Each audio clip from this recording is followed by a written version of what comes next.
From his arrival at Samsun in 1919 to his speech in 1923 proclaiming the newly founded republic, the Turkish Elan Vital had seen an impeccable revival, and only a man of his might could revitalize the dead soul of a nation. In just 4 years, the father of the Turks had defeated the Allied powers in the Turkish Independence War, had established a parliament, and in place of the dead empire, founded a republic with a modern outlook. His name was Mustafa Kemal Atatürk.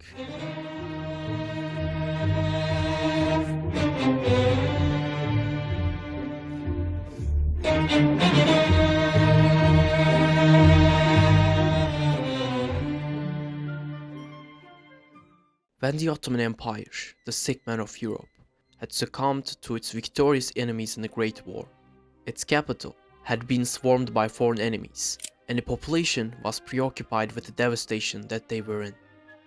The Great War had now ended. The defeated empires were now showing their submission to their respective armistice and peace treaties. The Ottoman Empire signed the Mudros Armistice with the British on October 30th, 1918, putting an end to the war, and with it the empire itself. Among many articles in the armistice, the Allied powers most importantly were submitting the empire to demobilize its army and transfer the authority of all means of transportation and communication to the Allied powers. Moreover, Article 7 provided the possibility of occupation wherever the Allied powers desired. And desire they did. The enemy has attacked the Ottoman state and have decided to destroy and dismember it. The Sultan is thinking of nothing but the means to save his life and comfort. Their government is in the same situation. Those who have begun to grasp the horror and gravity of the catastrophe are resorting to measures which they perceive as a means of salvation. The Mudros Armistice had left behind a nation in complete turmoil. Both the folk and the army had been devastated. The army is in a state of disarray. Commanders and officers are exhausted by the hardships and difficulties of the World War, and their hearts bleed as they realize that the homeland is being torn apart. While the whole nation and the army is not only unaware of the treachery of the Sultan, but they are also sincerely submissive and loyal to that government and to those who occupy it, due to religious and traditional ties rooted in centuries.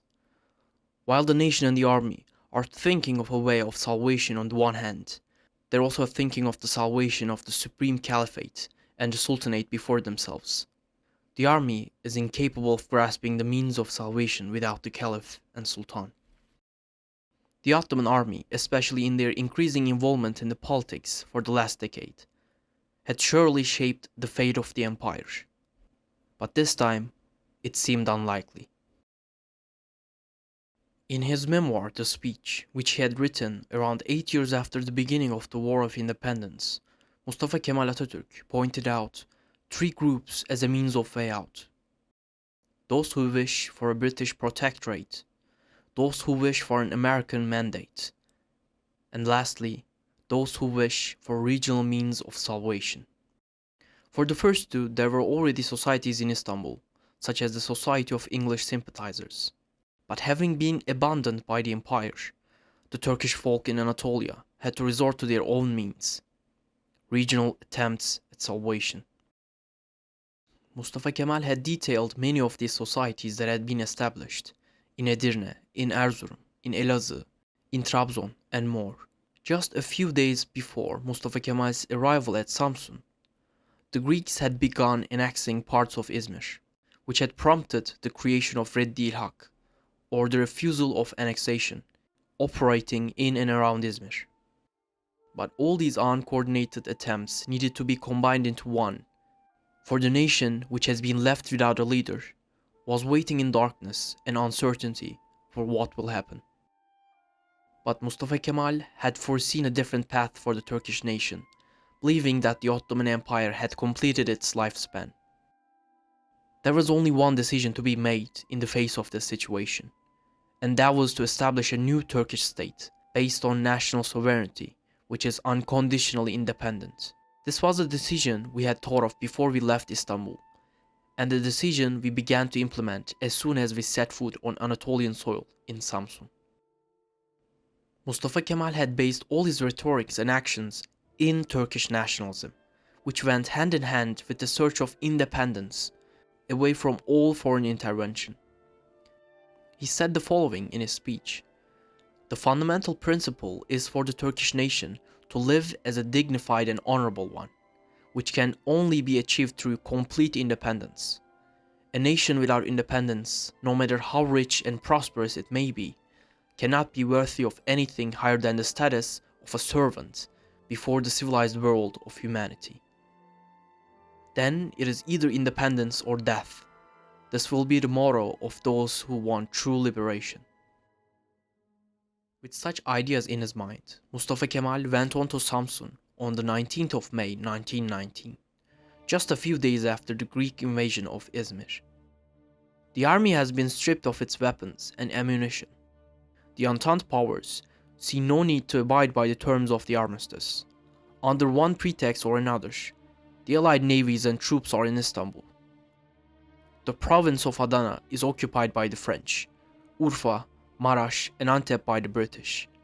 There are Italian troops in Antalya and Konya, and British troops in Merzifon and Samsun. Foreign officers and officials and special agents are working everywhere. As a result, on May 15, 1919, the Greek army landed in Izmir with the approval of the Entente powers. Having witnessed the lack of national opposition to the occupation in Samsun, Mustafa Kemal first and foremost ordered a series of peaceful rallies, in that it did not provide any possibilities for the Allied power to further justify their occupation under the Article 7. Later on, he went to Amasya and decided to call for a convention of Congress in Sivas. The circular signed by the attendees in Amasya would establish the tenets of the upcoming Turkish War of Independence. The convention's attendees, most of whom were members of the regional Salvation communities, had agreed upon the threatened nature of the nation's independence and integrity, the lack of responsibility on behalf of the Istanbul government, and therefore the empire, and that the independence of the nation would be once again saved by the very nation's will and determination. The circular had also called the need for a group of delegation, who would later be named Temsili Heyet, or representative delegation. The delegates were to be called upon to the succeeding congresses in the region, and their attendance would be kept secret for the sake of the nation. Mustafa Kemal also called upon some individuals in Istanbul, among one of which was Ahmed Rıza Bey, the intellectual that shaped and grew the Committee of Union and Progress. His letter to Istanbul signified another important point that would shape the Turkish elan forever. Istanbul would no more rule over, but be dependent upon Anatolia. Just before Mustafa Kemal's arrival in Erzurum, the Istanbul government would dismiss him from the Ottoman army, but the dismissal would be met with his resignation at the same time. After this date, we continued our conscientious duty, free from official titles and powers, relying solely on the love and devotion of the nation, and drawing inspiration and strength from its inexhaustible source of abundance and power. Thus began the duality of the powers in the land of the empire. One, the representative delegation led by the young Mustafa Kemal, and the other, the diminishing remnants of the Ottoman government, subdued by the Allied powers' will. The Erzurum Congress lasted for 14 days and provided further tenets of the Turkish War of Independence. It argued for the unity of all parts of the nation, denouncing any possible means of secession from the national borders. In the event of the dismantling and occupation of the empire, the nation would wholly defend itself and resist against the occupation. In a possibility that Istanbul government fails to maintain its objectives of defending the nation, there would be a temporary government established, whose members would be selected by the National Congress. And finally, mandate and protectorates were not to be accepted. The Congress also called for the convention of a national parliament, and mentioned the activization of the national forces, Kuvayi Milliye, who were made up of volunteer soldiers insurging against the occupation of Anatolia, underlining a new path established for the Turkish elan. The Istanbul government, having heard of the insurgency led by Mustafa Kemal, now convened twice in Anatolia, was attempting to hinder the convention. Damat Ferit Pasha's failure in stopping Mustafa Kemal led to his government's fall, thus fueling further motivation in Anatolia. The representative delegation decided to convene in Ankara. From then on, the narrow, hilly straits of Ankara, which was then nothing but a small village, would later be the new capital and the home of the Turkish Republic. The conventions in Ankara led to the establishment of national borders mentioned in Erzurum. Now, Misak-ı Milli, or National Pact, would substantialize the borders of the new Turkish nation, upon which the national force would fight until death for the sake of independence. As the empire's parliament in Istanbul was dissolved, the Anatolian forces led by Mustafa Kemal would establish the Grand National Assembly in Ankara in April 1920. Mustafa Kemal, in his book The Speech, argues for the innately false nature of idealist and irrealist policies of pan-Islamism and pan-Turkism. To unite the various nations under a common and general name, and to create a strong state by keeping these various communities under the same rights and conditions, is a bright and attractive political vision, but it is deceptive. In fact, uniting all the Turks of the world into one state without recognizing any borders, this is a fact that centuries and centuries have proved through very painful and bloody events. The politics of pan-Islamism and pan-Turanism have never been successful and have never been implemented in the world. Then he underlined what would be the favorable path to follow for the Turkish Elan Vital. In order for our nation to live strong, happy and coherent, the state must pursue a purely national policy, arguing that nationalist policy meant to work for the real happiness and prosperity of the nation by protecting our existence within our national borders, relying above all on our own strength. In general, not to distract the nation in pursuit of large ambitions and not to harm it. To expect civilized, humane behavior and mutual friendship from the civilized world. Most importantly, the Turkish nation would rise upon the merit of the Republic to be founded. As will be seen later, this is exactly what he did.